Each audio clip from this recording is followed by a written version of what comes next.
friends, in this video we will talk about Alfred Lord Tennyson and he was one of the famous writer of Victorian age.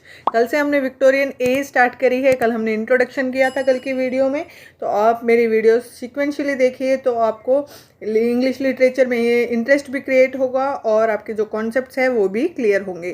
तो let's start. Alfred Lord Tennyson and he was born in 1809 and he was died in 1892. And let's start talk about his life. He hated school life during his childhood. वो अपने बचपन में school में जाना पसंद नहीं करते थे, नफ़रत करते थे स्कूल लाइफ से। एट द एज ऑफ 17 ही publish his first poems by two brothers.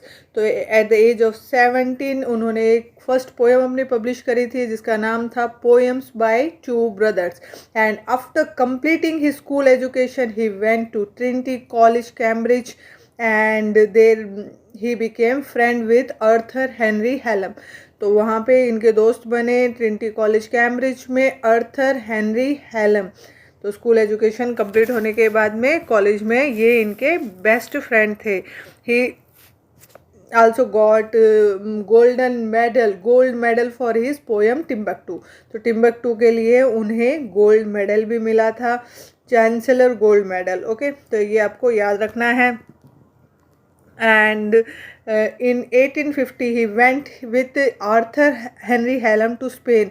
तो स्पेन में गए थे अपने दोस्त के साथ with the idea of joining army। वो आर्मी दोनों ने सोचा था कि हम आर्मी ज्वाइन करेंगे, इसलिए वो स्पेन में गए। He left university without even taking a degree. तो उन्होंने बिना डिग्री लिए ही यूनिवर्सिटी छोड़ दी थी। And in 1850 was the major year in his life. 1850 को उनकी ज़िंदगी का बहुत ही मतलब अहम जो साल बताया जाता है। इसमें 3 इवेंट्स उनकी लाइफ के बहुत ही इम्पोर्टेंट है। फर्स्ट है he married his lifelong love Emily Sellwood. तो उन्होंने अपने प्यार से शादी कर ली थी इस 1850 में एमिली सेलवुड से। नेक्स्ट जो सेकेंड इवेंट है 1850 का वो है he published his famous poem in memoriam Arthur Henry Hallam. जो अपने दोस्त की मेमोरी में आर्थर हेनरी हैलम की मेमोरी में इन्होंने ये पोएम पब्लिश किया था। And the third is he was appointed poet laureate 1850। मैंने मेरे शॉर्ट्स में पोएट लॉरेट की लिस्ट आपको दी है, तो आप शॉर्ट्स भी ज़रूर देखिएगा। जो भी इसमें कॉन्सेप्ट्स जो वहाँ पे शॉर्ट्स में देना है वो शॉर्ट्स में, और ग्रामर भी शॉर्ट्स से आपके क्लियर हो जाएंगे। तो मेरी शॉर्ट्स भी फॉलो करें ताकि आपके ग्रामर के कॉन्सेप्ट भी थोड़े स्ट्रॉन्ग हो, क्योंकि एग्ज़ाम्स में ग्रामर भी पूछा जाता है। तो नेट के एग्ज़ाम में भी ग्रामर के काफ़ी क्वेश्चंस देखे जा रहे हैं। And he was buried at Westminster अबे।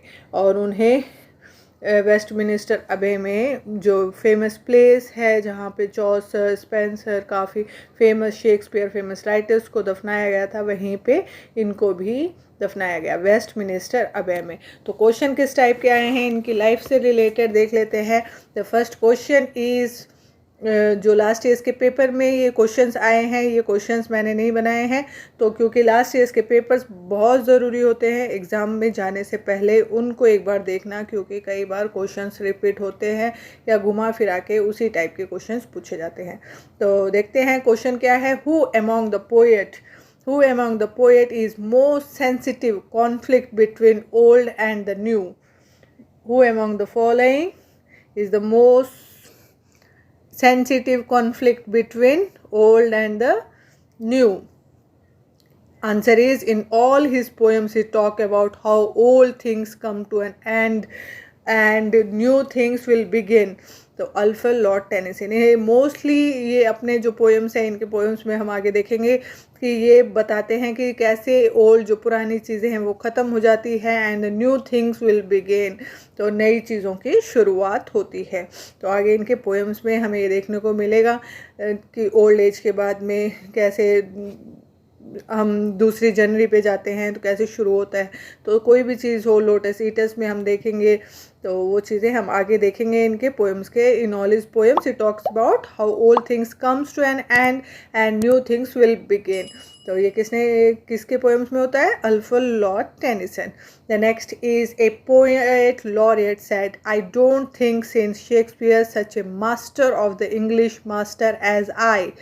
तो ये बात बोली थी Alfred Lord Tennyson. Alfred Lord Tennyson. ये 2 क्वेश्चंस इनके लाइफ से रिलेटेड आ रखे हैं, तो ये भी ज़रूर आप देख लें. और जो ये जो क्वेश्चंस हैं हम लास्ट में मॉक टेस्ट सीरीज़ भी शुरू करेंगे, तो उसके बाद में आपके कॉन्सेप्ट और भी अच्छे से क्लियर हो जाएंगे. The next is मराइना. इनका जो फर्स्ट वर्क है वो है मराइना and it was publish in 1830. The first work is Marina and it was published in 1830 and it is a story of a woman who continuously lack her connection with the society. एक ऐसी lady के ऊपर ये story है कि जो अब धीरे धीरे सोसाइटी से कटती जाती है. ठीक है, कनेक्शन उसका ख़त्म होता जाता है. क्योंकि she has isolated herself from society.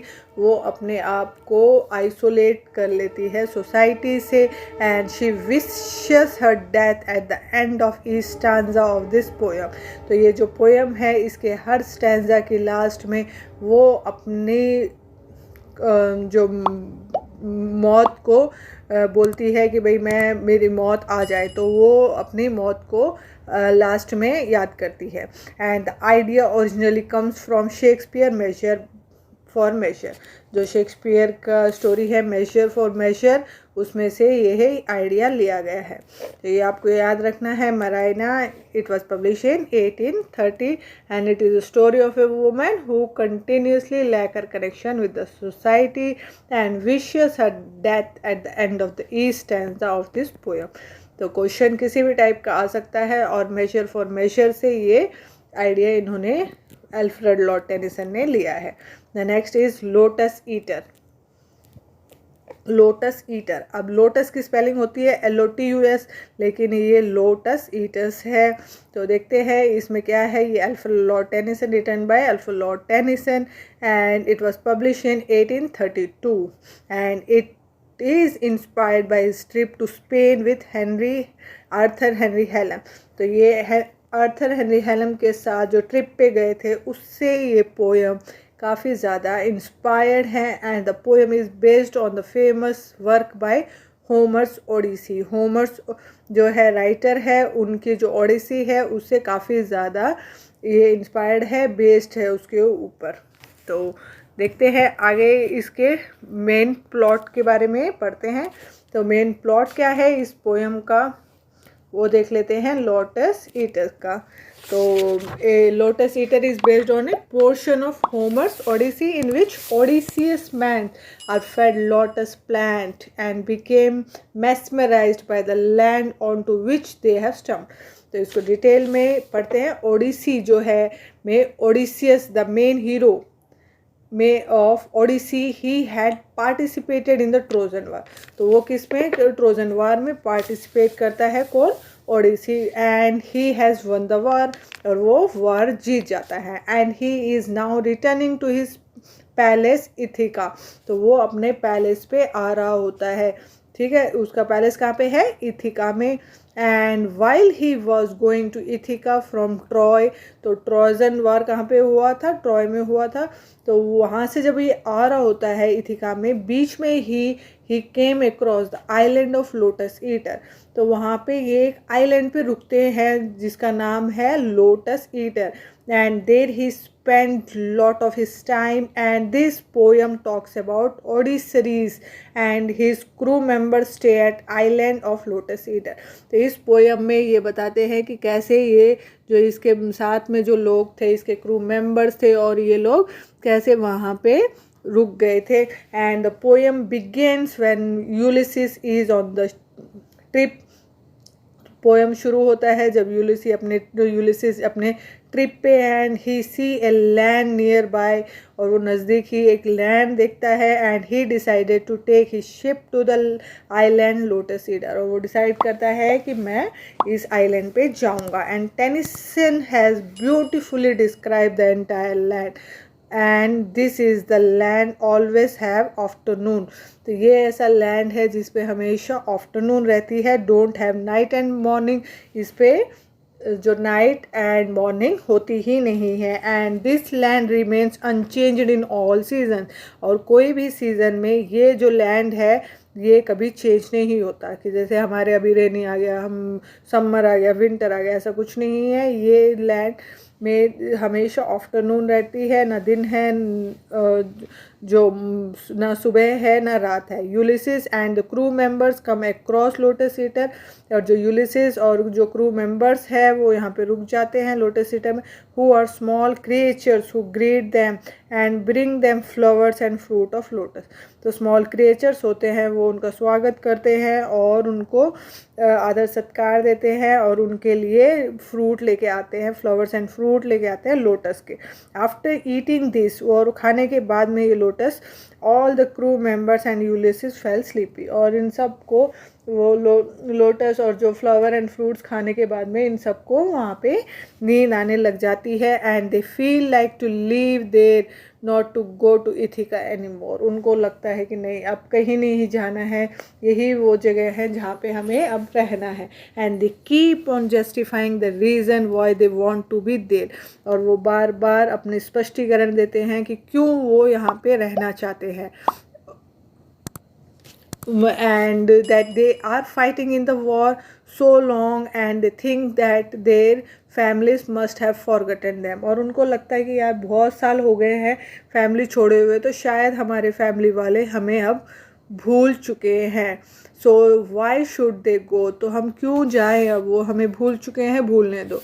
There and they are also saying that their son must have inherited all the property, और वो बोलते हैं कि शायद उनके बेटे ने अपने उनकी सारी प्रॉपर्टी अब ले ली है, and that belong to the father, जो भी उनके फादर के पास थी। And thus when they go there it will only create confusion, अगर मैं वहाँ जाऊँगा तो कन्फ्यूजन ही होगा कि अब बेटा ही का हक हो गया है, फिर से बाप आ गया है, तो ये इसलिए ये इनके दिमाग में चलने लग जाती है। And all throughout the poem they are talking why man should toil work hard, तो पूरे पोएम में यही बात होती है कि क्यों why should man toil work hard, they say that everything is in death, हर चीज़ डेथ में है। And they say that everything is in death and decay, then why should we are hard working, क्यों हम इतनी मेहनत करते हैं। When we have to left all the things here only, जब हमें सब कुछ यहीं पे छोड़ के आना है, छोड़ के जाना है, तो हम क्यों इतनी मेहनत करते हैं, क्यों इतना धन कमाने की कोशिश करते हैं, क्यों पीछे पड़े रहते हैं। तो इसमें ये ऐसी बातें करते हैं। And finally they said that God simply smile on man, तो बोलते हैं कि गॉड बस देख के हमें स्माइल करते रहते हैं। दे सफ़र, वो मुश्किलों से घिरते हैं। And thus they decide to live in a land care free about existence of God, तो वो डिसाइड करते हैं कि अब हम यहीं पे रहेंगे, यहीं से कहीं नहीं जाएंगे। तो द क्वेश्चंस इस पे लोटस ईटर पे किस टाइप के आ रखे हैं तो वो देख लेते हैं।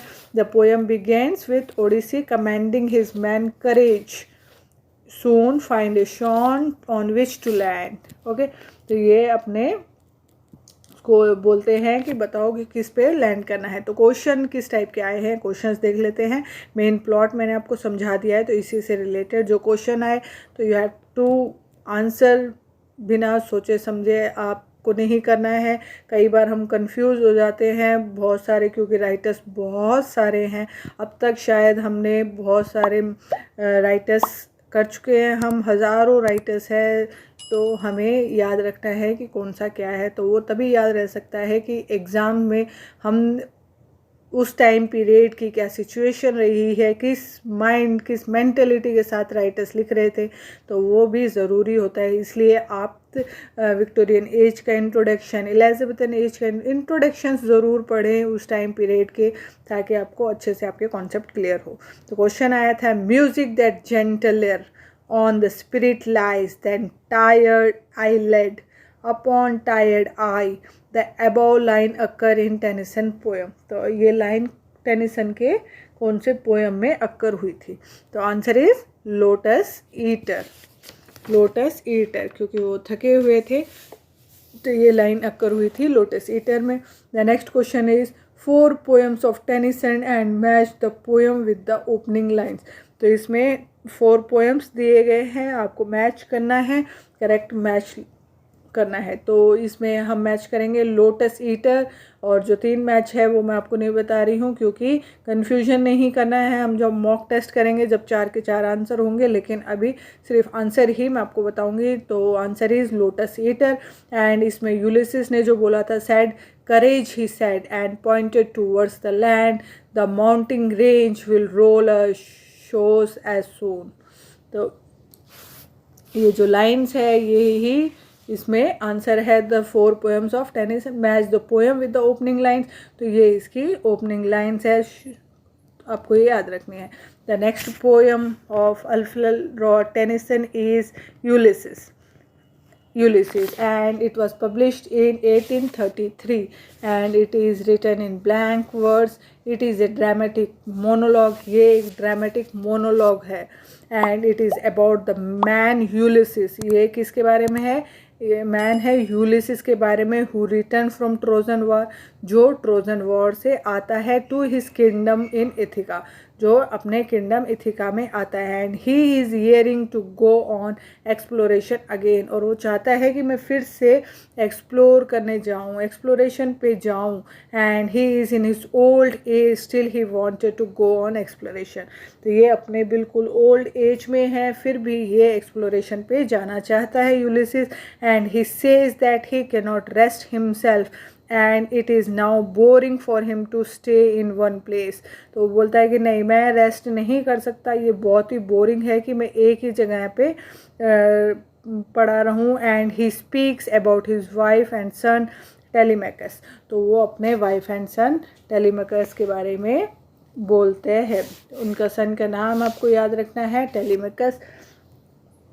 And he says that now my son is mature. वो बोलते हैं कि अब मेरा बेटा टेलीमेकस मैच्योर हो चुका है। Now he is my successor, वो मेरा सक्सेसर है, वारिस है। And he is in my place, वो मेरी अब जगह पे बैठ सकता है। And act as a king, वो अब एक राजा की तरह अपना जीवन बिता सकता है। एंड फुलफिल माई ड्यूटी, और मेरे जो भी जिम्मेदारी थी वो अब फुलफिल करेगा। And now I can go and travel a lot, और मैं अब जाऊंगा और बहुत दुनिया में ट्रैवल करूंगा। तो इसकी लाइन्स थी वो याद रखनी है, my son will do his work and I will do mine. तो ये इसकी लाइन्स है, मेरा बेटा अपना काम करेगा और मैं अपना काम करूँगा। My son will do his work and I will do mine. And he continues telling the reason why he want to go again on journey. तो इसमें ये बार बार रीज़न बताता है कि क्यों मुझे जर्नी पे वापस जाना है, वॉयज पे वापस जाना है। And he says my all mariners, जो मेरे साथ समुद्री यात्रा पे जाने वाले लोग थे, आर ओल्ड, सब अब ओल्ड बूढ़े हो चुके हैं, but still they have power to do something more before they die. पर अभी भी उनके अंदर बहुत पावर है कि कुछ नया कर दिखाने का अभी भी उनमें जज्बा है। And he says that after travelling and winning all the battles they might dream to be happy.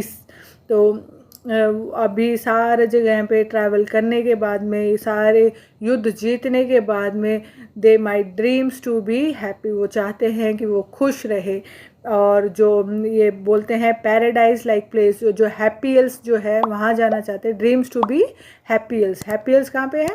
Paradise like place in Greek mythology. Greek mythology में एक स्वर्ग की तरह, पैराडाइज क्या होता है, स्वर्ग, स्वर्ग की तरह एक जगह है, वहाँ ये जाना चाहते हैं। And Achilles is a Trojan hero, जो ट्रोजन हीरो है एक्किलस है, in which they are taken to after their death, तो वहाँ पे ये जाना चाहते हैं। एंड टूवर्ड्स द एंड, इसमें एंड में जो लाइन्स है वो है to strive to seek to find and not to yield, to strive to seek to find and not to yield, this are the lines.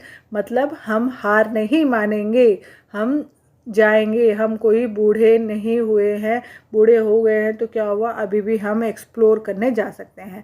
It is taken from Homer's Iliad and Odyssey, जो ये lines है ये कहाँ से ली गई है, होमर्स की Iliad and Odissi से ली गई है।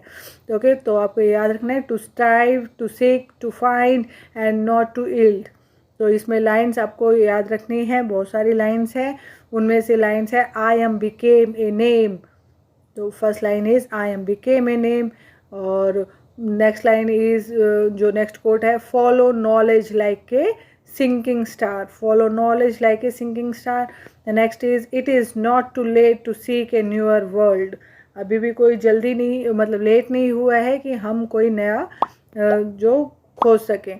Made weak by time and fate but strong in our will power, मतलब हम टाइम के हिसाब से वीक हो चुके हैं लेकिन हमारा विल पावर अभी भी बहुत स्ट्रांग है। द नेक्स्ट जो लाइन्स है वो है I am part of all that I have met, तो मैं जो जिससे मिला मैं उनका ये पार्ट ऑफ ऑल, मतलब मैं उनके अभी भी पार्ट हूँ, उनके जीवन का अभी भी मैं हिस्सा हूँ। तो ये इसमें किस टाइप के क्वेश्चंस आए थे, क्वेश्चंस देख लेते हैं लास्ट ईयर्स के पेपर्स के questions. The first question is Tennyson Ulysses is, Tennyson Alfred Lord Tennyson Ulysses is क्या है, ये पोयम है expressing the need of going forward, तो इसमें दिखा रहा है कि ज़रूरत क्या है, अभी भी क्यों ज़रूरत है आगे बढ़ने की, forward, and braving the struggles of life, और जो स्ट्रगल्स है उनको जीतने की। And it is also dramatic monologue, और ये एक ड्रामेटिक मोनोलॉग है, एक ही इंसान इसमें बोलता है। देखो next question is most blameless as he centered in his affair of common duties, decent not to fail in offices of tenderness. In this line Ulysses, what does Ulysses suggest about Telemachus? तो Ulysses क्या suggest करता है टेलीमेकस को, he is patient and selfless, तो suggest करता है he is patience and selfless। The next question is Ulysses में दिया गया है, एक तरफ जो पोएम है वो दिया गया है, ओपनिंग लाइंस दी गई है और मैच करने के लिए बोला गया है। तो हम करेंगे यूलिसिस की ओपनिंग लाइंस को मैच।